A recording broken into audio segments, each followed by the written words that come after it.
ndị be anyị ọ na-adị mma ka atụpụta nkịta akpịrị egosi ya ma mara nke bụ eziokwu. Ndị obodo akwụke niile ma ụmụ nwanyị ma ụmụ nwoke ndị okenye kwupụta ka obi dị ha na ebubo nke eboro ụmụ ha bụ barrister Smart Ngene na ya na Honorable John Ewoh bụ ndị nke eboro ebubo si na ha riri ego ndị obodo ha, na ya mere na ha ya eje nga ma kpụrụ ha ma tie n'ụlọ nga. Obodo wee pụta kọwaa ka obi dị ha wee sị na obi adịghị ha mma n'ebubo nke eboro ụmụ nwanne ha na ihe ọbụla a na-ekwu n'isi ha makara ya bụ asị. Ndị be anyị ndewo. Afa m Uchie Oliver Okwudirichukwu Ede. The same time abụkwa m onye nlekọta ọchịchị nke ndị oyibo na-akpọ President General ndị Akwụke Community. So ndị na-ebo Bright Ngene and Honorable John Ewoh ebubo na ha riri ego ndị Akwụke. Amatara m ha na owu amatakwu na-ajọ mkpụrụ ka ha na-akụ, ana ha kụcha ebe mkpụrụ ha ga-adị ndụ ọrịa ọmafọ ụmụ ha. Ihe niile a na-ebo Bright na John Ewoh ebubo because na John Ewoh as then Town Union President bụ onye nlekọta ọchịchị nke ndị Akwụke, and the one Ewoh Bright Ngene enweghị mgbe ọ bụ osoghị na the Town Union Executive, mana ihe ọ bụ legal bidding committee secretary. So onye mgbazi ka ọ bụ to the Town Union and ndị obodo. Na yo barrister His Excellency Barrister Peter Ndubisi Mba bụ onye Chukwu ji wekwarụ ngwa ọrụ n'Enugu State of recent, bụ na ezigbo ihe ọ na-eme na Enugu State sokwe ndị ọ na-arụrụ ezigbo ihe dịka nwanne nwoke ji wee kwu. Ọ na-arụrụ anyị smart school, anyị nọji na decking level, one of the fastest building a na-emezi na. A na-arụkwara anyị ụzọ double lane a na-arụrụ ndị Akwụke. Anyị na-ayọkwa ebiko ndị Akwụke gbakọrọ ebe a, ndị Akwụkwọ gbakọrọ ebe a na mgbede na-asị ebiko ya enebe anya n'ihe gbasara Honorable Bright Ngene na Honorable John Ewoh n'ikpe ahụ ekpere. Ya wakwa onye oke ikpe enebe anya n'otu ikpe asị wee na-aga, ọ na-agado ọfụma ka ọ gara ọfụma ka ọ gara ọfụma.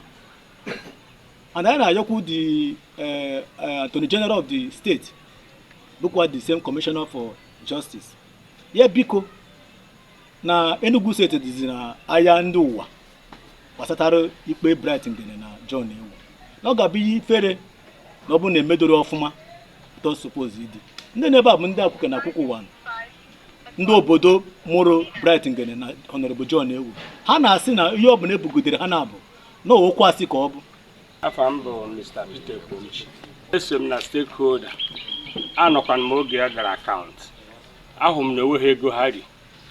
O wezikwa ihe a na-ebodo ha, onye na-ebodo ha bụ ihe ma ihe ọ na-ebodo, mana anyị ma ndị obodo a ma na-enweghị ego ha ri.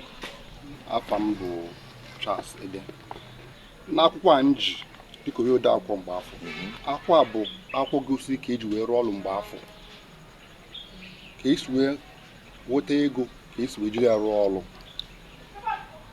Si n'akwụkwọ anyị njikọta ya bụ akwụkwọ eji wee rụọ ọrụ n'arọ 2014 to 2016. Akwụkwọ a gosiri ka eji nweta ego eji wee rụọ ọrụ. So ihe anyị na-ekwu okwu bụ na ihe a na-ekwu n'ebe ụmụnne anyị na-abụ nọ Barrister Bright Ngene na Honorable John Ewoh na ọ bụ okwu asị. Ewuru mgbe ha na-abọju wee rie ego a na-akpa afọ ya. Efendu Sunday Nwankwo obodo.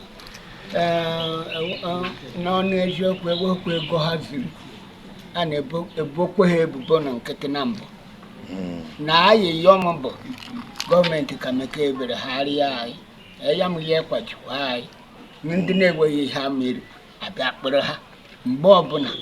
And na-ewekwere mgbe anyị na onye mmekwa eju ihe na-adị ka ndị obodo ekpe ya, ọ bụ ha ekpete ha, ọ bụrụ ndị obodo bụ ihe wofere polis chiche ejidesiori ya anyị ike na okwe ha na ihe anyị na-ekwu.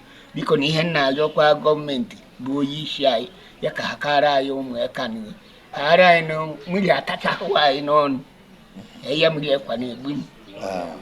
Biko na-ewekwa ihe ha mere ma na-ayọkwa ayọsi ike n'ọkwa mbụ oke na onye amụ 1939 abụghọzi tata. Biko na-ayọ bụ ihe na-ayọ, biko ya ghara anyị na-enweghị ihe ha mere.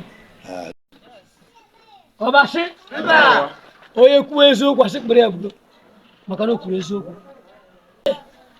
ihe na-ese bụ na mmadụ kwuru eziokwu na dis community ama m na onye gburu m taa nwụọ echi onye agaghị awụ chọbashi geenụ ntị nwanne m nwoke nwanne m na yo nọ na nga ọ bụ na ahụ n'ụwa bashi na oyiri ego ọkwa maka nwatakịrị ihe Chineke na nyere anyị bụ eji gbawa mgbe okpiri dis community ụhụwa ya maka na-enwe isi okonye nukwu eme ejitekwa na Chukwu nọ na-ekwe ebe a bụ eke agba onye na-ekwu ka ejide eziokwu onye na-ekwu ka eme gịnị afọ adata egwu bụrụ ụzọ ọ gaghị ga-asị bụ na nkwuchi okwu tata ebe m gbuo m tata n'abalị ma na-ekwu chọrọ ikwu o mere gịnị